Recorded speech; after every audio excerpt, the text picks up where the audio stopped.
ourselves a little bit of a scene switch coming in. Don't worry, guys. We'll be here with you any second. There we go. There we go.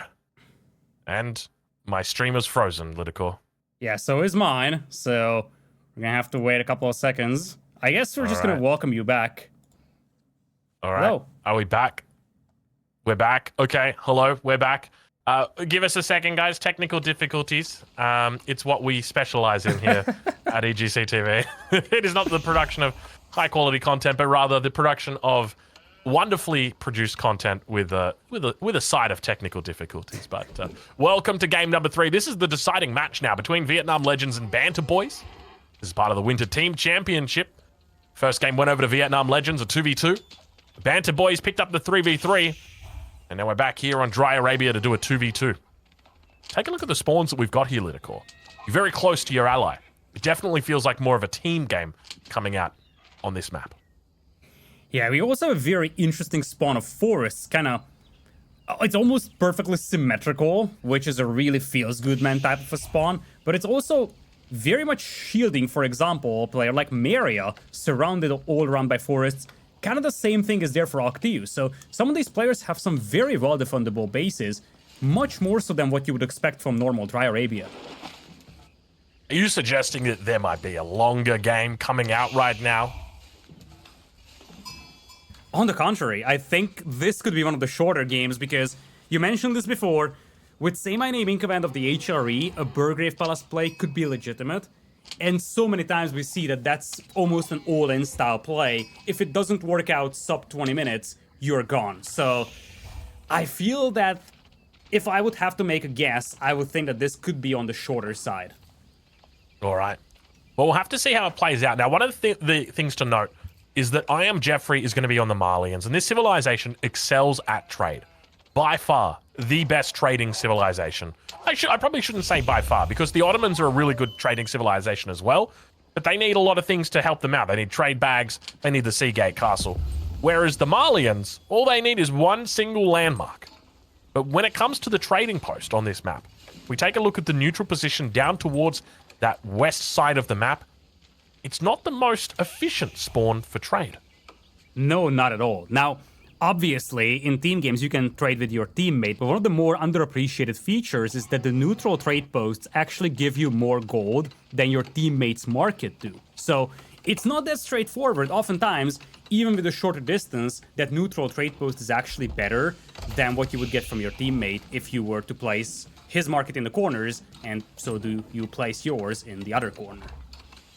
All right, well, looks like the age-ups are starting to come through.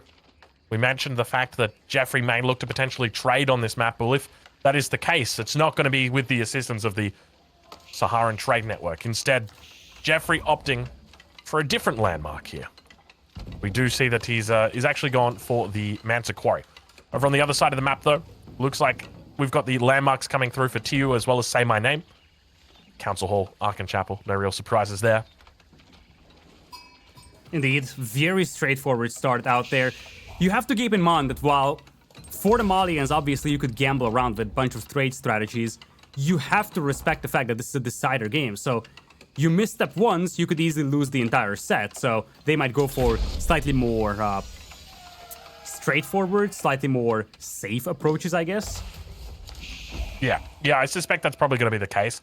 Game 3, you don't want to really take any risks. You want to play to your strengths, and you want to make sure that you've got the best chance that you have of winning. And anytime you go for a coin flip strategy, never feels good.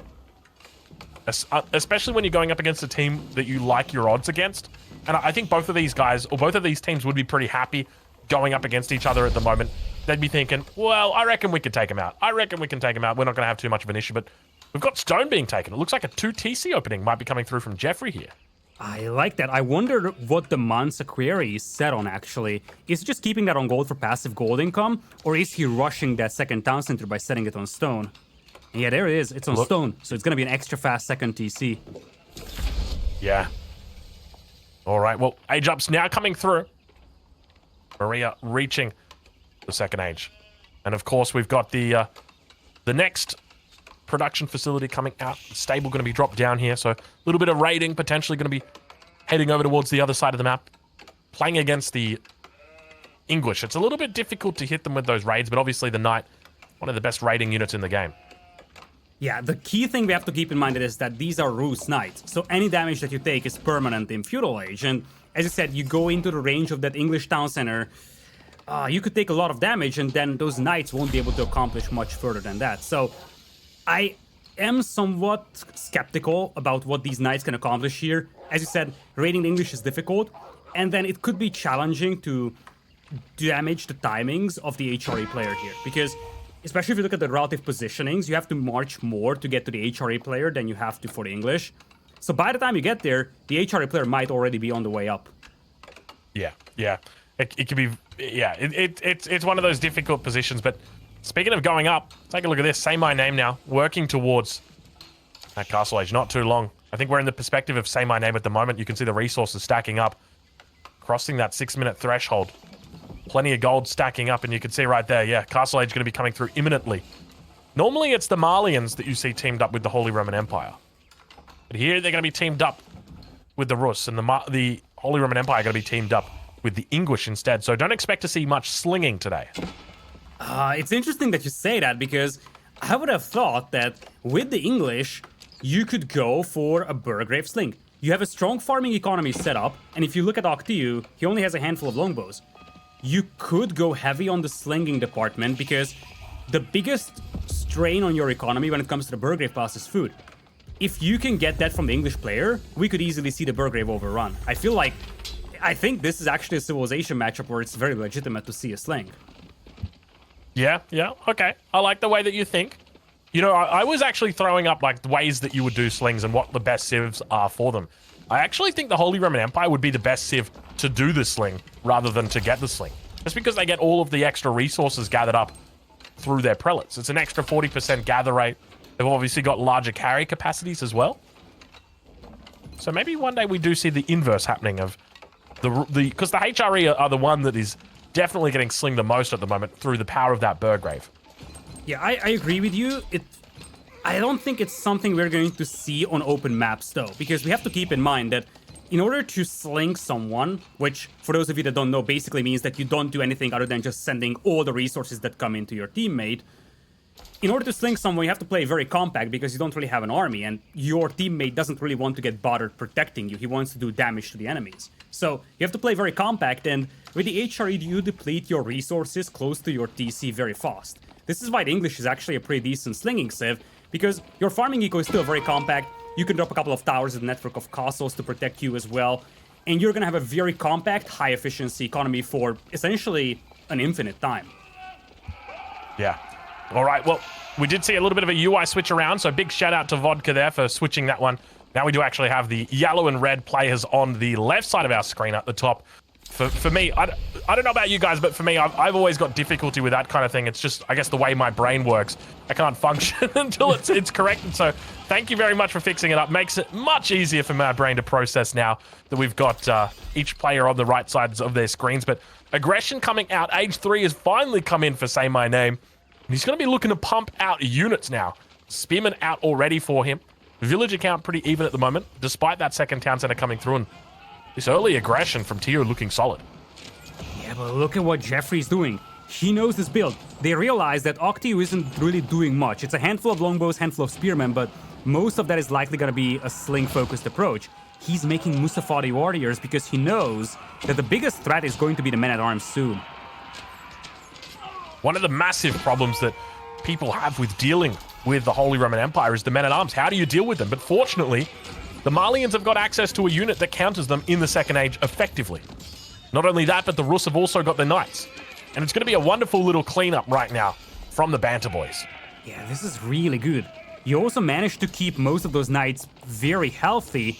You have the Musafati warriors to deal with all of those men-at-arms, and then the plan gets a lot more complicated for Say My Name and Octiu. Sure thing you could think about the Landsknecht as an option, or even the Spearmen to deal with the Knights for the time being. Problem is that, we talked about this, the Burgrave approach is almost an all-in style approach, and if you can't do a lot of damage out there, the Malian economy, also the Rus economy, very soon is going to kick in, and you will start falling behind. I think this is actually a pretty good read as well by the BanterBois. They must have known that the HRE was coming, And so they picked the Malians. It's the way I see it, it's a bit of a counter-civilization, realistically. Because as you mentioned, there's obviously the Lens Connect that can come out, but by the same token, you can just start making archers, and we can see right now, Maria's doing that. Any potential threat of Lens Connect is going to be dealt with very quickly. And now those Musafati numbers are starting to rise. Jeffrey up to 16 Musafati warriors. Yeah, and all he needs to do is just spam them. This is what the Malians excel in. Stay in feudal age for a long time, and then just spam units out there. Talk about cattle with the pastures for the passive income. Then, of course, Musafati warriors. They don't need Donsos right now, but if there was any cavalry component on the other side, they could also do that. And they're just gonna be happy to stay in feudal age for a long, long time, because they do have an answer to this Castle Age army. And I think those Musafati, at least some of them are in stealth, so he doesn't know the real numbers here, but he's able to overwhelm his enemy easily here. Getting cleaned up, say my name, in trouble. Down 30 military pop at this point in the game. Vietnam Legends could be going home here, as the numbers right now for BanterBois are continuing to climb. The difference looking incredible, but finally we do see Octio coming in from that north side, looking to help out his ally a little bit, but Spearman going up against, unfortunately, the wrong unit. He needs them up against the cavalry on the backside. Yeah, and the Knights are still out there. Spearmen disappearing from the front line, and Longbows will have to retreat. Lancers could even pursue them, and this is a cleanup. Look at the army numbers, 55 to 18. And the English, it's a slow-moving army. It's gonna take a lot of time to reinforce this. But the bigger concern is the HRE player. He's down to just 2 men in arms, against what is now 18 Musafati warriors and 28 archers. Rus, they no longer want to go knights. They just want to go for the archer death ball that we so often see in 1v1s. I think playing right now as the English Holy Roman Empire, there's a very specific way that you want to play it. And it's the same way that French play or micro their army. You want to treat your men-at-arms as knights, and obviously your archers treat them as, or your longbows treat them as archers. The idea here is that you need to kite constantly, sniping out each of the Musafati. And as they come in, you need to try and force them away with the men-at-arms, but that's exactly what they want. It's such a difficult battle to micro against because your longbowmen need to be focusing down all of those Musafati individually. But of course, there's so many of them. Yeah, now you have battering rams as well, and longbows, now they're matched when it comes to numbers, in fact, outnumbered, and longbows, slightly better unit when it comes to being able to micro them with the range, but when it comes to just flooding them, it's archers. And the archers now overrun the longbows. It's a pure numbers game now. 2-to-1 is the army ratio, battering rams starting to take down defensive towers, and now so much of Say My Name's eco is idle. As you said, the Vietnam Legends could be going home over here, and we could be in for a reverse sweep from the BanterBois. It's definitely looking that case at the moment. The one thing that concerns me is that there's only 6 men-at-arms out right now for Say My Name. And the numbers for Jeffrey are only increasing at this point. His economy is growing. His military continues to work in overtime. And most importantly, his economy is not idle. It's bigger than that. He's playing 2 town centers. He's the only player on 2 TCs. So while they are damaging the opponent's economy, they're also passively increasing theirs. So the eco discrepancy is going to get bigger and bigger, and we could have a snowball starting to roll very soon here. All right, well, as long as it keeps his economy working, Say My Name should be okay. The men-at-arms number's starting to rise. He's up to 10 men-at-arms now. But production is always going to be an issue. Still might have to start thinking about picking up relics. The prelate's working overtime on the backside. The main issue he's going to have are those Musafati coming in. But the hold is going to be existing for the moment. Octio helping out a huge amount there. The second town center going to get thrown down from Maria. So both of these south side teams, or both of these south side players are going to be onto 2 town centers. Now Longbowman going to have a bit of trouble. Javelin throwers coming out. A little bit more complex of a composition from our Malian player. Yeah, and I love that. I feel like they need to diversify their army composition a little bit because now the army numbers are equalizing. But as you said, they are fine with this. They can pull back a little bit because they still have a massive eco advantage now. And a couple of javelin throwers out there is a good idea, given how many of those longbows they face. It's not like the Malian player can contribute anything that's substantially better than the javelin thrower right now against those longbows. Yeah, I've got to agree with you. I think it's really smart. And you don't want to overinvest on Javelin either, because there are mitigating returns on the unit. just simply the way that the unit works, it's got a very long javelin throw time, which just makes it not the best unit when you start getting to these larger numbers. But we might have ourselves a bit of a battle unfolding as a surround comes in from the north side and the south side. BanterBois looking to close out this game here. Vietnam Legends going to be holding on for dear life. The men-at-arms getting completely swamped by the cavalry together with the Musafati, and all of the longbowmen going to be taken out here. Vietnam Legends pushing out a little bit too far, and as a consequence, get caught out of position. Beautiful surround. Yeah, they did not see those archers coming from the right side. Moved out a little too deep, and remember, those longbows are slower than the archers. Now pulling back is a pain, but indeed, it was Maria coming in with the flank. And Octio and Say My Name, maybe too bloodthirsty, maybe a little too greedy. And they just went in there, not expecting that many archers to show up from Maria. They get punished for that big time, and once again, it's a 2-to-1 army ratio under the control of Maria and Jeffrey. We're up to 31 archers, and look at the composition now for Jeffrey. It's very diverse. We're seeing Sofas, Musafati warriors, javelin throwers, archers as well. It's gonna be hard to just stop with almost a one-dimensional army of longbows and a handful of men-at-arms supporting them. Yeah, he needs to make sure that the Musafati numbers are high, though, because the issue that he's going to have with these men-at-arms are quite tanky, quite strong. And if they form a front line like they're doing at the moment, it could be difficult to deal with them. And we can see the longbow is going to be doing a decent job of sniping out enemy archers at this point in time. And the men-at-arms on the front doing a great job of supporting them. And now holding on. The consequence of losing out those Musafati is only got 5 of them, 12 in queue. But indeed going to be enough to hold on. And this swing back and forth, to and fro's once again. And the Vietnam Legends look to hold on a little bit longer. Yeah, they need those Musafati warriors on the field. That's the only thing that can stop the men-at-arms right now. In fact, I would love to see him focus a little bit more on them. It's fine to mix in some javelin throwers, maybe some archers even, but you want to go with the Musafati warriors because you need it against the premium units. Not just men-at-arms now, but lancers as well as they pop out from those stables. Although battering rams, kind of out-of-dressed over here, could easily take down those stables. All right, well, Octio reaches the Castle Age as well.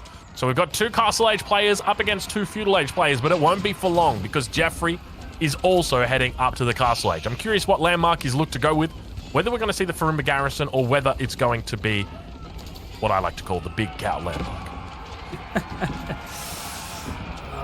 This is going to reshape the game, though, and they're in this Farimba Garrison. They just want to put the pedal to the metal here at this point. They see the blood in the water. They don't want to drag this out. Just go for full military production and overrun while you still can. Yeah, I think that's got to be the way that they do it. Jeffrey now reaching the Castle Age. He's going to be pumping out units with that Farimba Garrison. His mass is looking pretty solid here. Almost double the population when it comes to military for this BanterBois team.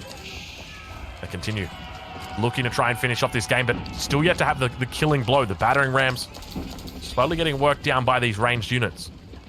But just want to see more Musafati coming out.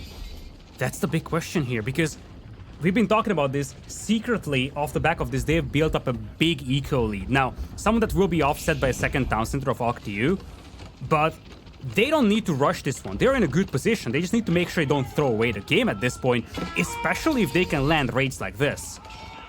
Yeah, pretty big raid, but unfortunately doesn't rally all of the cavalry towards that gold mine. They just kind of get caught out of position. And is that a white tower? What? I did not expect that landmark at all coming out in a team game. Excuse me?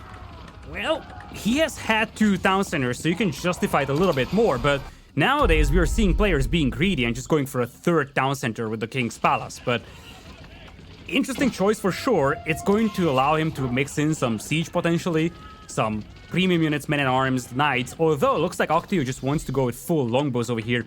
Whereas on the other side, look at that. We've been talking about the Musafati warriors for a while. Now we have 35 of those, and I don't necessarily like these men-at-arms chasing these lancers all the way. Feels like a massive decoy. Yeah, but at the same time, he's getting pretty decent value here.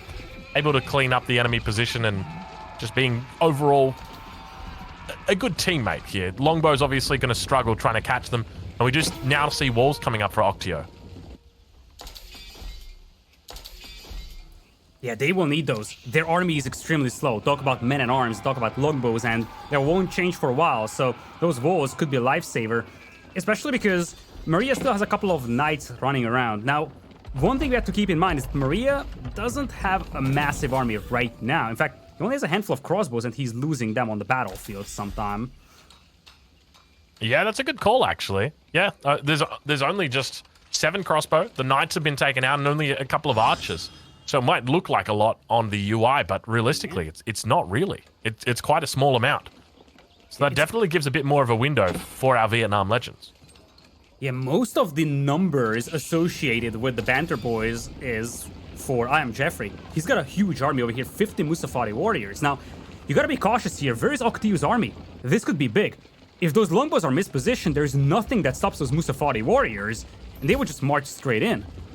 See, this is where he needs to be mixing in Lench connects. And the thing is, he knows that his enemy has got Musafari out. The problem is, they can go stealth. So while he knows his enemy can make Musafari, he doesn't know how many there are. But unfortunately, his enemy just walks straight in and shows him that there is a lot of Musafari. But he needs to mix in Lench connects. It's the only way he's going to be able to hold this solo. Well, or he needs the longbows. Now, they've been given time to arrive, and they're slowly trickling in. Some of them even have the network of castles bonus, but we have a big clash coming up. Musafari warriors cleaning up most of the front line over here, and the longbows still missing from the playing field. A critical battle in which there's a massive numbers lead for Maria and I Am Jeffrey. Yeah, a bit curious to be taking a fight right now when your enemy, or rather when your ally, is just in a completely different postcode. You can see how long it's taken for these longbows to get over here, and the consequence of that raid coming in is just that you've been a little bit distracted, and Octiu sent units up towards it to deal with it. At the cost of what? The cost of his enemy, or rather his ally. He's lost an entire ally now because of it. All of the forces have been taken out. He's got 13 men at arms. That's it. Everything else has been slaughtered. And now the pain is that there's a keep being dropped in the front. I don't think you can stop that in time, and you have a really one-dimensional army right now. Just longbows, the javelin throwers, the knights, they will do well against them. Well enough at least to get this keep up.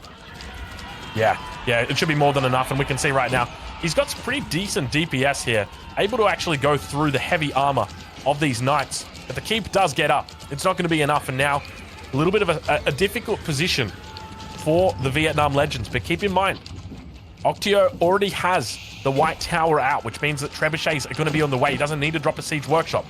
He'll have one in queue shortly, I suspect.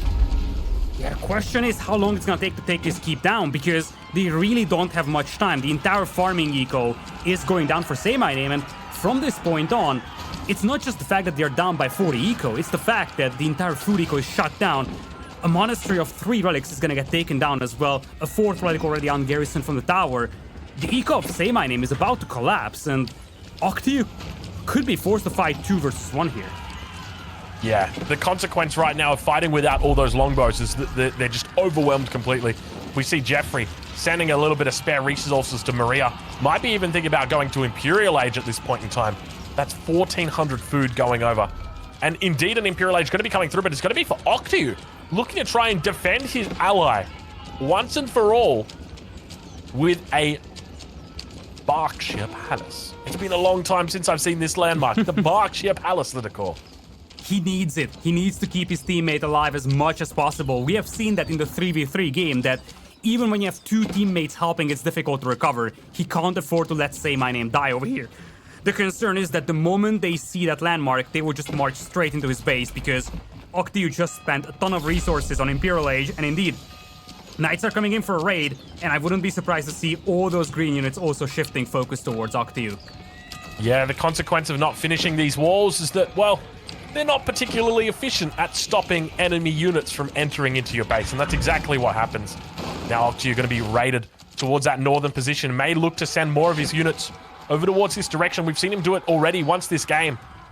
He will overreact and send all of his longbows towards that. Doesn't need to. 5-10 longbows, more than enough to clean that position up, and fortunately he doesn't send all of his longbows.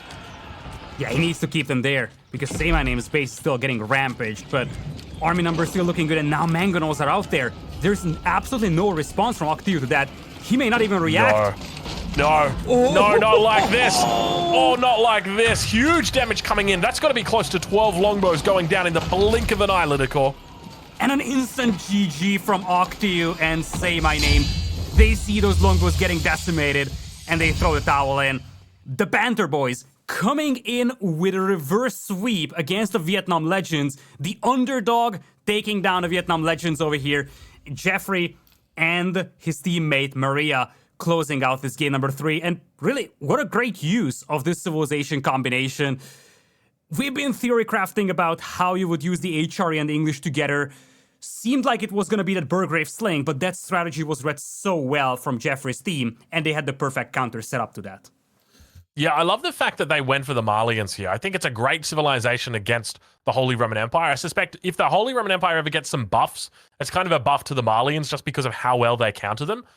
But I think there was a definite noticeable, or there was an absence of Landsconnect that really could have changed the way that the early game happened. And with a Burgrave as well, there's a lot of ability to quickly react to your enemy forces. There's no need to fight right now, but rather you can kind of delay your fight a little bit, move back, retreat towards the Burgrave, get a couple Landsconnect out, and we just never saw that. He stuck with men-at-arms the entirety of the game, and unfortunately, it did cost him in the end.